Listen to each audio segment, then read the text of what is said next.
देखो साल के आखिर तक ना एक चीज समझ आ जाती है कि इस यूजर के लिए ये फोन बेस्ट रहेगा और इस यूजर के लिए ये फोन बेस्ट रहेगा। ऐसा क्यों होता है? क्योंकि देखो साल भर बहुत सारे लॉन्चेस होते हैं, बैक टू बैक कंपटीशन चल रहा होता है कि हम ये फोन देंगे तो दूसरी कंपनी ये देगी, तीसरी कंपनी ये देगी। बट अभी लॉन्चेस ज्यादा नहीं होते हैं, तो जो नए स्मार्टफोन की रेस होती है ना वो इस टाइम तक खत्म हो जाती है। तो इस टाइम पे आसान होता है फोन रिकमेंड करना। तो ऐसे ही रिकमेंडेशन देने वाले हैं 20 से 25 हजार में जो बेस्ट वैल्यू फोन इस टाइम पे आपके लिए बन जाएंगे और कौन से यूजर के लिए कौन सा बेस्ट रहेगा उस हिसाब से बताएंगे। क्योंकि सबका यूज करने का तरीका अलग है, तो उसको अच्छे से सॉर्ट करके आपको चीजें बताएंगे। ध्यान से वीडियो को देखोगे सारी चीजें क्लियर हो जाएंगी। और बीच में अगर स्किप वगैरह करोगे तो चीजें फिर समझ नहीं आएंगी, फिर बोलोगे कि ये फोन में तो ये नहीं है, उस फोन में तो ये नहीं है। वो चीजें आपने ध्यान से नहीं सुनी तभी ऐसा लग रहा है। तो चलिए कार्यक्रम शुरू करते हैं ना। पहला यूजर वो है जिसके लिए कैमरा टॉप मोस्ट प्रायोरिटी है। और यहाँ पर दो फोन निकल के आते हैं जो इस टाइम पे अब काफी अच्छे खासे डिस्काउंट के साथ मिल रहे हैं, जिसमें अलग अलग यूजर के लिए दोनों फोन टारगेट करते हैं। जिसमें से पहला फोन आ जाता है आपका नथिंग का फोन 3A। अब इस फोन की खासियत है इसमें आने वाला कैमरा और इसका क्लीन सॉफ्टवेयर एक्सपीरियंस। देखो कैमरा सबसे पहले बता देते हैं, यहाँ पर आपको एक टेलीफोटो सेंसर देखने को मिल जाता है अलग से। साथ में यहाँ पर जो है ना आपको फ्रंट में 32 मेगापिक्सल का शूटर देखने को मिलता है। तो अब जाहिर सी बात है टेलीफोटो सेंसर है तो आपके पोर्ट्रेट्स यहाँ पर अच्छे निकल के आएंगे। तो ये कुछ पोर्ट्रेट्स हमने अलग अलग जूम लेवल पे लिए हैं इसमें से, तो इस टाइप की कुछ आपको फोटोज देखने को मिल जाएगी। बाकी ये कुछ फोटोज और हैं जो हमने इसके बैक कैमरा से लिए अलग अलग सिनेरियो में, तो इससे आपको एक आइडिया मिलेगा। और फ्रंट कैमरा भी आपको यहाँ पर अच्छा खासा मिल जाता है। ये कुछ फ्रंट कैमरा की फोटोज हैं, डिटेलिंग अच्छी मिल जाती है। कहीं कहीं पे थोड़ा ऊपर नीचे होता है, नथिंग के जो है सॉफ्टवेयर के साथ भी चीजें फिक्स होती रहती है। बाकी आप बैक से 4K 30 fps में वीडियो रिकॉर्ड कर सकते हो, लेकिन फ्रंट से 4K रिकॉर्डिंग का सपोर्ट यहाँ नहीं मिलता है। वो दूसरे फोन में मिलेगा, वो बताऊंगा कौन सा फोन है। इसके अलावा देखो यहाँ पर आपको नथिंग OS बेस्ड ऑन 115 मिलता है, क्लीन सॉफ्टवेयर एक्सपीरियंस मिलेगा। और नथिंग वाले ने प्रॉमिस किया है 3 साल के मेजर अपडेट प्लस 6 साल के सिक्योरिटी मिलेंगे। और अपडेट के मामले में रेगुलर है, आपको अपडेट में कोई भी ब्लोटवेयर कोई भी ऐड देखने को नहीं मिलेगा। तो यहाँ पर ओवरऑल आपका सॉफ्टवेयर एक्सपीरियंस अच्छा होने वाला है। बेसिक AI के फीचर्स भी आपको यहाँ पर देखने को मिल जाएंगे। साथ में फोन जो है ना फुली 5G सपोर्टेड है। इसमें साइलेंट कॉल रिकॉर्डिंग भी आप कर सकते हो जुगाड़ से, इसकी फुल वीडियो में मैंने बता रखा है। एंड इनफैक्ट यहाँ पर NFC का सपोर्ट भी आपको देखने को मिलेगा। बाकी डिस्प्ले भी यहाँ पर अच्छी मिल जाती है, लेकिन 1.5 के रेजोल्यूशन वाली नहीं है। लेकिन जितना कंटेंट वगैरह देखा, कलर्स वगैरह आपको तगड़े मिल जाते हैं। HDR को सपोर्ट करती है डिस्प्ले। साथ में 120 हर्ट्ज का रिफ्रेश रेट है, वो भी काफी स्मूथ फील होता है। इनफैक्ट फोन जो है ना ग्लास बिल्ड के साथ आता है, तो इन हैंड होल्ड भी जो है ना इसका प्रीमियम हो जाएगा। बाकी रेटिंग IP की जो है बिल्कुल तगड़ी नहीं मिलती है। And in display fingerprint sensor मिल जाता है, लेकिन डुअल स्टीरियो स्पीकर सेट मिलता है, डुअल सिम मिलता है, हैप्टिक्स अच्छे मिल जाते हैं। एंड जो प्रोसेसर है वो भी टॉप नॉच नहीं है, स्नैपड्रैगन का 7S Gen 3 मिल जाता है, लेकिन इसमें 120 FPS की BGMI में गेमिंग हो जाती है। तो गेमिंग भी आप यहाँ पर ठीक ठाक इसमें कर सकते हैं। बाकी यहाँ पर आपको स्टोरेज टाइप जो है बेस्ट नहीं मिलता है, लेकिन ठीक ठाक आपको स्कोर्स कुछ ये सारे देखने को मिल जाते हैं। इसके अलावा 5000 mAh की ही बैटरी मिलेगी, लेकिन 5000 के हिसाब से जो है ना यहाँ पर आपको बैटरी का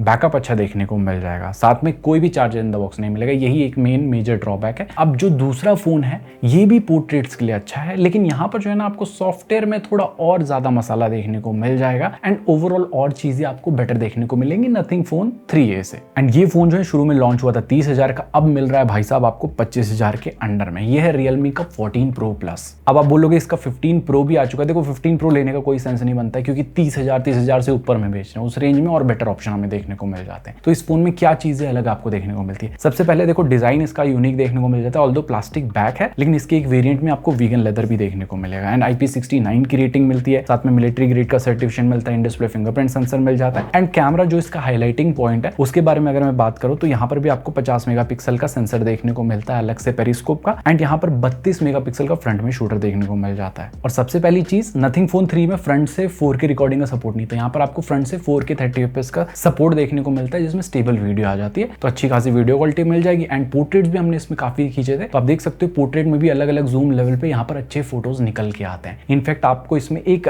जो है येलो लाइट भी जो है फ्लैश में देखने को मिलती है, जिससे और आपकी जो है लाइटिंग जो है थोड़ी और बेटर हो जाती है। तो ये कुछ फोटोज हैं इसके अलग अलग लाइटिंग सिनारियोस में लिए हैं, कुछ जूम वाले हैं, कुछ नॉर्मल वाले हैं, कुछ नाइट मोड वाले हैं। इससे आपको बेसिकली आइडिया मिल जाएगा कि ये कितना अच्छे से यहाँ पर फोटोज आपकी अच्छी निकाल के दे देगा। 25,000 के अंडर के हिसाब से बोलूंगा कैमरा डेफिनेटली यहाँ पर इसका अच्छा बन जाता है। साथ में जो है ना यहाँ पर आपको 6000 mAh की बड़ी बैटरी मिलती है। चार्जर इन द बॉक्स मिलेगा 80 वाट का, जो फास्ट चार्जिंग को भी ये सपोर्ट करता है। साथ में सेम प्रोसेसर मिलता है नथिंग वाला, Snapdragon 7S Gen 3 and UFS 3.1 की बेटर स्टोरेज टाइप आपको देखने को मिल जाती है। तो ये कुछ Antutu स्कोर्स एंड बाकी के स्कोर्स हैं आपके स्क्रीन पे, ऐसी कुछ परफॉर्मेंस मिल जाएगी। तो परफॉर्मेंस बहुत ज्यादा हायर एक्सपेक्टेशंस नहीं रखनी इन दोनों ही फोन्स में। ऑल्दो ऐसा नहीं लगेगा कि आपका फोन बहुत ज्यादा लैग हो रहा है। परफॉर्मेंस वाले फोन अलग आएंगे, वो हम आपको आगे चल के बताने वाले हैं। साथ में यहाँ पर आपको Realme UI based on Android 15 मिल जाता है। कंपनी ने प्रॉमिस किया 2 मेजर अपडेट प्लस 3 साल के सिक्योरिटी पैच मिलेंगे, लेकिन इनका जो सॉफ्टवेयर इसमें थोड़े से दिक्कत थे शुरू में कि एनिमेशंस वगैरह नहीं मिल रहे थे ओपन क्लोज के, लेकिन अब जो है यहाँ पर एनिमेशन आपको देखने को मिल जाते हैं इसमें। साथ में कुछ बेसिक AI के फीचर्स भी मिलते हैं एंड फोन जो है फुली 5G सपोर्टेड है। साइलेंट कॉल रिकॉर्डिंग कर सकते हो। NFC और IR ब्लास्टर यहाँ पर देखने को नहीं मिलेगा आपको। बाकी 1.5 के रेजोल्यूशन के साथ इसकी डिस्प्ले आती है। क्वाड कर्व्ड वाली डिस्प्ले है। HDR का सर्टिफिकेशन मिलता है। 120 हर्ट्ज का रिफ्रेश रेट भी है। ओवरऑल कंटेंट देखने में आपको मजा आएगा। बेजल्स भी काफी मिनिमल आपको देखने को मिलते हैं। डुअल स्टीरियो स्पीकर सेट मिलता है। डुअल सिम मिलता है। हैप्टिक्स भी अच्छे मिल जाते हैं, बिल्कुल टक वाले। सो अगर आपको क्लोज टू स्टॉक एंड्रॉइड वाला फोन नहीं चाहिए और फ्रंट से 4K रिकॉर्डिंग मैटर करती है, देन जो है आप Realme 14 Pro Plus के साथ डेफिनेटली जा सकते, क्योंकि मोटा मोटी ये कुछ चेंजेस आपको दोनों में देखने को मिलेंगे। सो आपके लिए जो चीजें ज्यादा प्रायोरिटी मैटर करती हैं उसी फोन के साथ आप जाइए। ऑल्दो दोनों ही फोन जो है कैमरा में डिसअपॉइंट नहीं करने वाले, और हम भी बिल्कुल डिसअपॉइंट नहीं करने वाले हैं। ऐसा तगड़ा कंटेंट आपके लिए लेके आते रहेंगे। मेक श्योर करना है कि उसके लिए चैनल को सब्सक्राइब करना, वीडियो को लाइक करना, ताकि ऐसी वीडियो भीड़ में कहीं मिस ना हो जाए और फिर आप ढूंढते ना रहो कि कौन सा बेस्ट फोन।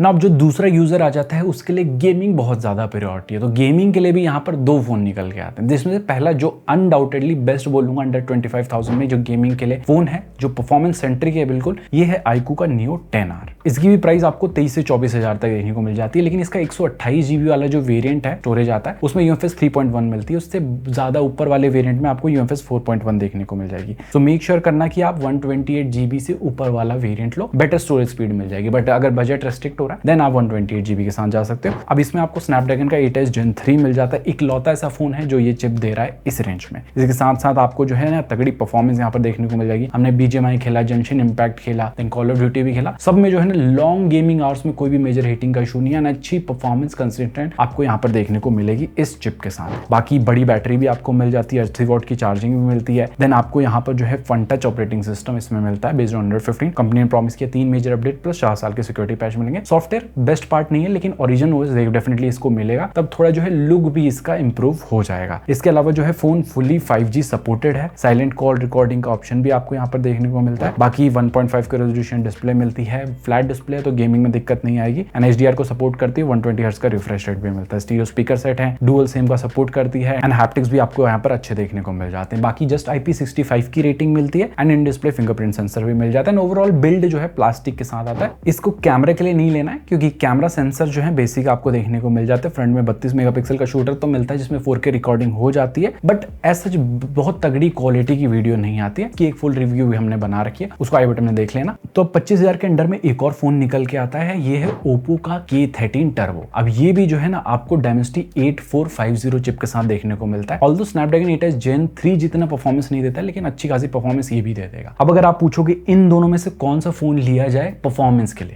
के लिए डेफिनेटली iQOO Neo 10R ही डेफिनेटली एक विजेता बनता है। बट अगर आप पूछोगे आपको परफॉर्मेंस के साथ साथ कहीं ना कहीं सॉफ्टवेयर भी थोड़ा अच्छा चाहिए, थोड़ा सॉफ्टवेयर का लुक भी कहीं ना कहीं मैटर करता है, देन मैं बोलूंगा आप Oppo K13 Turbo के साथ जा सकते हो। और कहीं ना कहीं iQOO में फॉग इशू भी आ रहा है, अगर उस चीज को भी आप मद्देनजर रखते हो देन K13 Turbo आपके लिए एक बेटर चॉइस रहेगा। सो अब आप बोलोगे ये तो कैमरा सेंट्रिक हो गए, गेमिंग सेंट्रिक हो गए, हमें एक ओवरऑल बैलेंस फोन चाहिए। तो बैलेंस फोन के लिए यहाँ पर भाई साहब एक ही नाम निकल के आता है, ऐसा आप सोच रहे होगे तो ऐसा नहीं है। यहाँ पर 2 नाम निकल के आते हैं, जिसमें पहला बैलेंस फोन डेफिनेटली मैं बोलूंगा जो अनडाउटेडली एक ब्रांड वैल्यू के साथ भी आता है, वो है OnePlus का Nord CE5, जिसकी प्राइसिंग आपको 22-23 हजार तक देखने को मिल जाएगी। एंड यहाँ पर जो है ना आपको बिल्ड क्वालिटी प्लास्टिक में ही मिलती है, बट थोड़ा आपको मिनिमल डिजाइन के साथ देखने को मिल जाएगा। IP65 की रेटिंग मिलती है, इन डिस्प्ले फिंगरप्रिंट सेंसर है। बट यहाँ पर जो है ना एक मेजर ड्रॉबैक बनता है कि मोनो स्पीकर ही मिलते हैं। अब बेसिक जो मोनो स्पीकर होते हैं उससे काफी लाउड है, लेकिन स्टिल स्टीरियो स्पीकर का मजा नहीं आएगा, तो ये एक बड़ी कमी हो जाती है। इसके अलावा हाइब्रिड सिम स्लॉट का ऑप्शन मिलता है, साथ में आपको डिस्प्ले अच्छी मिल जाती है, लेकिन 1.5 के रेजोल्यूशन वाली नहीं है। बाकी HDR को सपोर्ट करती है, नेटफ्लिक्स में HDR सर्टिफिकेशन है, 120 हर्ट्ज का रिफ्रेश रेट भी मिलता है एंड फोन जो है फुली 5G सपोर्टेड है। साइलेंट कॉल रिकॉर्डिंग का ऑप्शन भी देखने को मिलता है, बट आपको सॉफ्टवेयर एक्सपीरियंस यहाँ पर अच्छा मिल जाएगा Oxygen OS 15 का, जो Android 15 पे बेस्ड है। साथ में यहाँ पर जो है ना आपको 4 मेजर अपडेट प्लस 6 साल के सिक्योरिटी पैच भी मिलने वाले हैं रेगुलर अपडेट के मामले में। और एक और चीज पूछते हैं OnePlus में ग्रीन लाइन पिंक लाइन आएगा, भाई साहब OnePlus वालों ने लाइफ टाइम डिस्प्ले पे वारंटी दी है, जो चीज बहुत सारे लोग को नहीं पता रहती है। तो आपको लाइफ टाइम डिस्प्ले पे वारंटी मिलेगी अगर green pink line I free of cost वो ठीक होगा। और इसके रिगार्डिंग डिटेल वीडियो मैंने ऑलरेडी बनाई, उस वीडियो को डेफिनेटली आई बटन में जाके आप चेकआउट कर सकते हैं। इसके अलावा प्रोसेसर आपको यहाँ पर तगड़ा मिल जाता है 8350 वाला डायनेस्टी का, ये कुछ बेंचमार्किंग स्कोर्स है। एंड गेमिंग भी हमने इसमें करी भाई साहब, तगड़े FPS का सपोर्ट आपको देखने को मिलता है जेंशिन इम्पैक्ट जैसी गेम में, BGMI जैसी गेम में और कॉल ऑफ ड्यूटी जैसी गेम में भी। साथ में काफी बड़ी 7100 mAh की बैटरी मिलती है, 80 वॉट की चार्जिंग को सपोर्ट करता है। एंड कैमरा जो वाला डिपार्टमेंट जो है ना, थोड़ा आपको बेसिक सा आपको देखने को मिल जाता है, बट ऐसा नहीं है कि गया गुजरा है। अल्ट्रा वाइड भी है, फ्रंट में 16 मेगापिक्सल का शूटर मिलता है। ये कुछ सैंपल्स है जो हमने इससे लिए हैं। बैक से आप 4K 60 fps पे स्टेबल वीडियो रिकॉर्ड कर सकते हो। सो मेजर कॉन जो इस फोन में थे वो थे कि यहाँ पर मोनो स्पीकर मिलता है, हैप्टिक्स आपको अच्छे यहाँ पर देखने को नहीं मिलते हैं, एंड IP65 की रेटिंग मिलती है। तो ये जो कमियां हैं इनको पूरा करना पड़ेगा रे बाबा। तो यहाँ पर वही दूसरा फोन निकल के आता है जो शुरू में लॉन्च हुआ था साल के, और 40,000 का लॉन्च हुआ था, अब 25,000 के अंडर में मिल रहा है। बहुत कुछ टाइम पहले सेल में 20,000 के अंडर में मिल रहा था। जी हाँ, इस फोन का नाम है ओप्पो का रेनो 13। काफी सिमिलरिटी इसकी OnePlus Nord C5 के जैसे आपको यहाँ पर Dimensity 8350 का चिप यहाँ भी मिलता है, RAM type storage type same देखने को मिल जाती है, एंड परफॉर्मेंस यहाँ पर आपको सेम तगड़ी इसमें भी देखने को मिलेगी। एंड ओवरऑल जो सॉफ्टवेयर एक्सपीरियंस है वो भी अच्छा मिलेगा क्योंकि सेम कलर ऑपरेटिंग सिस्टम यहाँ पर मिलता है। बट यहाँ पर 3 मेजर अपडेट प्लस 4 साल के सिक्योरिटी पैच मिलेंगे, एंड लुक वगैरह भी आपका सॉफ्टवेयर का तगड़ा होने वाला है। बाकी फोन फुल्ली 5G सपोर्टेड है, कॉल रिकॉर्डिंग चुपके से कर सकते हो, NFC और IR ब्लास्टर यहाँ पर देखने को मिलेगा। बाकी सारे AI के फीचर्स भी आपको देखने को मिल जाएंगे। एंड यहाँ पर 5600 mAh की बैटरी मिलती है, 80 वॉट की चार्जिंग को सपोर्ट करता है। ये फोन ना छोटे फोन की कैटेगरी में आता है, मतलब ये बड़ा फोन नहीं है Nord C5 जैसा, उसके कंपैरिजन में थोड़ा छोटा फोन मिलेगा। सो इन हैंड फील इस फोन का अच्छा रहेगा। उसका कारण ये भी बन जाता है कि ग्लास बैक और मेटेलिक फ्रेम आपको देखने को मिलता है, तो ये प्रीमियम फील भी होने वाला है। साथ में IP69 की रेटिंग मिलती है, इन डिस्प्ले फिंगरप्रिंट सेंसर भी मिल जाता है, एंड आपको डुअल स्टीरियो स्पीकर सेट भी यहाँ पर देखने को मिलते हैं जिसमें साउंड क्वालिटी अच्छी मिल जाएगी, डुअल सिम का सपोर्ट है, एंड हैप्टिक्स भी आपको यहाँ पर तगड़े देखने को मिल जाएंगे। बाकी डिस्प्ले भी जो है 1.5 के रेजोल्यूशन के साथ आती है, एंड 120 हर्ट्ज का रिफ्रेश रेट भी काफी स्मूथ फील होता है। इनफैक्ट नेटफ्लिक्स में भी आपको HDR का सर्टिफिकेशन देखने को मिलता है। बाकी कैमरा भी जो है आपको मेन सेंसर 50 मेगापिक्सल का मिलता है, अल्ट्रा वाइड भी मिल जाता है, फ्रंट में भी 50 मेगापिक्सल का शूटर मिलता है। तो फ्रंट से आप 4K 60 fps पे स्टेबल वीडियो रिकॉर्ड कर सकते हो। एक प्लस पॉइंट बन जाता है कि व्लॉग बाजी जिसको करनी है फुल यहाँ पर कर सकते हैं, एंड फोटोज वगैरह भी आपको मेन सेंसर से और अल्ट्रा वाइड से ठीक ठाक मिल जाती है। 25,000 के अंडर में बोलूंगा ठीक ठाक ओवरऑल बैलेंस फोटोज आपको देखने को मिलते हैं। तो आप पूछोगे Nord C5 को ले या Reno 13 को ले, देखो दोनों के मेजर डिफरेंसेस आपके सामने आ रहे हैं। इनमें से जो पॉइंट आपके लिए ज्यादा मैटर करते हैं उस हिसाब से आप इन दोनों के बीच में से भी फोन ले सकते हो, लेकिन दोनों फोन जो है ना ओवरऑल बैलेंस फोन की श्रेणी में डेफिनेटली आते हैं। सो 20 से 25,000 में यही फोन इस टाइम पे बोलूंगा काफी ज्यादा सेंस बना देते हैं। और भी फोन हैं जो हैं इस रेंज में, बट उनको इसीलिए नहीं रखा हमने क्योंकि कहीं ना कहीं ये फोन थोड़ा ज्यादा वेटेज ले जाते हैं उन फोन से। बाकी होपफुली आपको चीजें समझ आ गई होंगी, नहीं समझ में आएंगे कमेंट सेक्शन में पूछ सकते हो, और नेक्स्ट कौन सी कैटेगरी को हम कवर करें वो भी आप कमेंट सेक्शन बताइए, क्योंकि अब जो है आपको सही फोन हम अच्छे से रिकमेंड कर पाएंगे। सो मिलते हैं हम ऐसे किसी न्यू इंटरेस्टिंग 10 वीडियो साथ। टिल देन जय हिंद, टेक केयर एंड स्टे। चलिए सेल खत्म।